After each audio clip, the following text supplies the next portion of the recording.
विधानसभा चुनाव जो इस बार अभी 3 विधानसभा चुनाव के तो रिजल्ट कल आने हैं, जिसमें त्रिपुरा है, मेघालय है और नागालैंड है, और उसके बाद 6 विधानसभा चुनाव और मतलब विधानसभा के चुनाव होने हैं और उस पर सबकी निगाहें टिकी हुई हैं। खासकर बीजेपी को ऐसा लगता है कि इस बार के यानी इस साल के विधानसभा चुनाव और फिर अगले साल के आम चुनावों में सत्ता उसके हाथ में ही आएगी।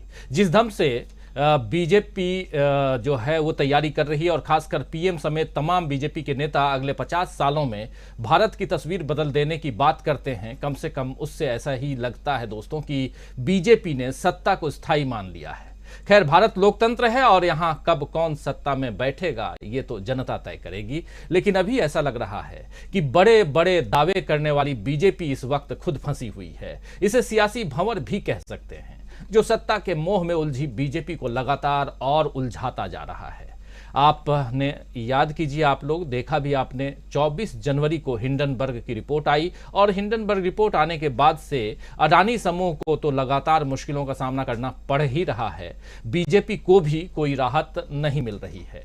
जिस तरह शेयर मार्केट में बार बार गिरावट से आम निवेशकों का पैसा डूब रहा है, उसमें बीजेपी सरकार पर सवाल उठ रहे हैं कि वो अडानी मामले की जांच क्यों नहीं करा रही है और क्यों पीएम इस पर चुप हैं, जबकि वादा उन्होंने अच्छे दिनों का किया था। कांग्रेस जो है वो जेपीसी की मांग कर रही है। इस पर बीजेपी के लिए दूसरी सबसे बड़ी मुश्किल अर्थव्यवस्था को संभालने की नाकामी है। देश में जीडीपी गिर रही है और $5 ट्रिलियन की इकोनॉमी बनाने का वादा करने वाली मोदी सरकार समझ ही नहीं पा रही है कि प्रोडक्शन कैसे बढ़ाएं, कैसे व्यापार को गति दें, स्पीड दें। बीजेपी के लिए तीसरी मुश्किल महंगाई पर काबू पाना है। कभी 400 रुपए के सिलेंडर पर सड़क पर उतरने वाली बीजेपी अब 1100 रुपए का सिलेंडर आम आदमी को दे रही है।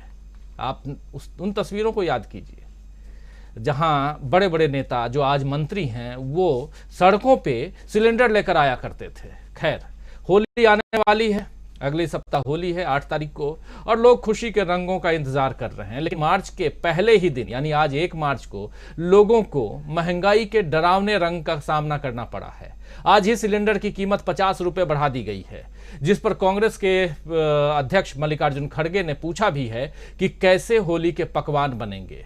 बीजेपी के लिए अब चौथी बड़ी मुश्किल, अभी तक 3 मुश्किलों का सामना कैसे बीजेपी करेगी उसका जिक्र हम कर रहे थे, लेकिन चौथी बड़ी मुश्किल जो है वो है कि विपक्ष के सवालों का सामना करने के लिए कैसे तैयार करें अपने आप को, खुद को बीजेपी। अभी आप यानी कि देख रहे हैं कि आम आदमी पार्टी की सरकार के मंत्री मनीष सिसोदिया की सीबीआई से गिरफ्तारी पर विपक्ष ने फिर से मोदी सरकार पर सवाल उठाए हैं कि केवल विरोधियों पर ही जांच एजेंसियां सक्रिय क्यों होती हैं, क्यों विपक्ष के उन नेताओं पर कार्रवाई बंद हो जाती है जो भ्रष्टाचार के आरोप लगने के बाद बीजेपी में शामिल हो जाते हैं। कई नाम ऐसे हैं, शुभेंदु अधिकारी जैसे कई लोग हैं जो अब बीजेपी में शामिल हो गए और सब पाक साफ। और बीजेपी के लिए इसके अलावा 5वीं सबसे बड़ी मुश्किल है कि कांग्रेस का सामना कैसे किया जाए। कहने की जरूरत नहीं है दोस्तों कि इस वक्त बीजेपी को सबसे ज्यादा डर इसी मुश्किल से लग रहा है, यानी पांचवा जो मुश्किल है उससे। धर्म और जाति के जिस समीकरण का फायदा उठाकर बीजेपी सत्ता हासिल करते अभी तक आई है, अब कांग्रेस ने उसकी काट भी ढूंढ ली है। कांग्रेस ने जिस तरह संगठन में जाति धर्म का तालमेल बिठाया है, उससे बीजेपी के वोट में कटौती होगी, ये तय है। इसके अलावा कांग्रेस पूरे दमखम और सोची समझी रणनीति के साथ चुनावी बिसात में आगे बढ़ रही है। भारत जोड़ो यात्रा के बाद कार्यकर्ताओं में भी उत्साह है और अब राहुल गांधी में लोग उम्मीद की नई किरण देख रहे हैं। राहुल अभी कैम्ब्रिज गए हुए हैं। जी हां, आप जानते हैं कैम्ब्रिज यूनिवर्सिटी, वहीं से पढ़ाई भी उन्होंने की है और उस यूनिवर्सिटी में ये जो तस्वीर आप देख रहे हैं कैम्ब्रिज की तस्वीर है और ये राहुल गांधी की पहले लुक, उनका जो पहली तस्वीर है वो आप देखिए राहुल गांधी की। राहुल अभी कैम्ब्रिज गए हुए हैं तो उनके नए लुक को लेकर ही चर्चा सोशल मीडिया में खूब हो रही है और ये बदलता माहौल बता रहा है कि कांग्रेस फिर से मजबूत हो रही है, जबकि बीजेपी सियासी भवन में फंसी हुई दिखाई दे रही है। राहुल गांधी की एक तस्वीर आप ये देख रहे हैं और दूसरी तस्वीर अभी आप आप देखें, ये कल रात की तस्वीर है जब वो कैम्ब्रिज यूनिवर्सिटी में लेक्चर दे रहे थे। उस लेक्चर से क्या कुछ निकल के आया है वो वीडियो अभी तक जारी नहीं हुआ है, इसलिए हम आप तक वहाँ की बातें, राहुल गांधी ने जो बातें कही वो नहीं बता पा रहे हैं, नहीं पहुँचा पा रहे हैं। लेकिन यहाँ समझने वाली बात ये है कि राहुल गांधी ने जो पहले भारत जोड़ो यात्रा की और भारत जोड़ो यात्रा के बाद जैसे जैसे वो आगे बढ़े और अब कैम्ब्रिज तक की यात्रा, क्या या ये भी जो यात्रा है, इस यात्रा से भी कुछ सियासी दांव पेच दिखाई दे रहा है। तो बहुत कुछ है जिसको समझने की कोशिश करते हैं और चर्चा को आगे बढ़ाते हैं। एक नहीं, पांच मुश्किलों का सामना करती हुई बीजेपी क्या सचमुच बुरी तरह से फंस गई है?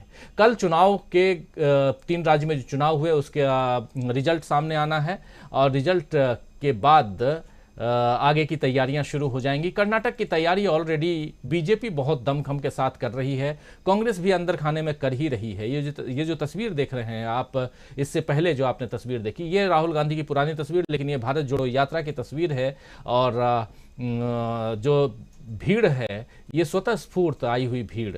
तो इन तमाम बातों को यहां हम समेटने समझने की कोशिश करेंगे।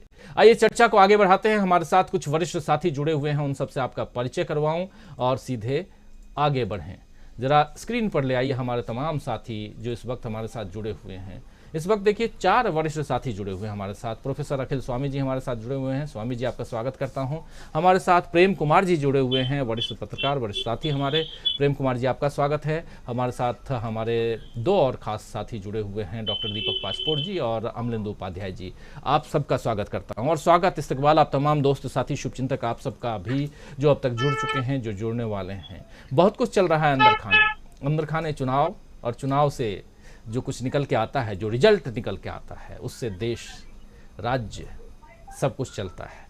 तो क्या आने वाला जो 2024 है उसके लिए पहले से सियासी बिसात में सब जुट गए हैं और उस बिसात में कौन सी गोटी कहाँ है ये समझने की कोशिश हम करेंगे। राहुल गांधी उधर 1 सप्ताह की यात्रा पर ग्रेट ब्रिटेन पहुंचे हुए हैं और वहां कैम्ब्रिज पहुंचे हुए हैं। कैम्ब्रिज में उन्होंने कल रात को भाषण दिया है और उसकी तस्वीर आपको दिखाई ही। आना चाहता हूं सबसे पहले प्रोफेसर अखिल स्वामी जी आपके पास ही, और आपसे समझना चाहता हूं कि ये जो 5 अलग अलग समस्याओं का जिक्र मैं कर रहा था अभी, और जिसमें सबसे बड़ी समस्या बीजेपी के सामने जो दिखाई दे रही है वो कांग्रेस है। और कांग्रेस से बचने के लिए जो दांव पेच है, कहा जा रहा है, माना जा रहा है कि जितनी चीजें हो रही हैं ये सब कांग्रेस से बचने के लिए, इस भंवर से निकलना है तो कांग्रेस से खुद को बचाना होगा, ये बीजेपी के लोग कह रहे हैं। कैसे माना जाए कि कांग्रेस इतनी मजबूत हो चुकी है कि उस भंवर से निकलने के लिए, बचने के लिए बीजेपी, यानी अगर आपको चुनाव जीतना है तो सबसे पहले कांग्रेस के दांव पेच से आपको बाहर निकलना होगा। लेकिन दूसरी तरफ हम लोग कल बात भी कर रहे थे जिसमें हमारे साथी दीपक पासपोर्ट जी ने कहा था कि क्या कांग्रेस मजबूत हो गई है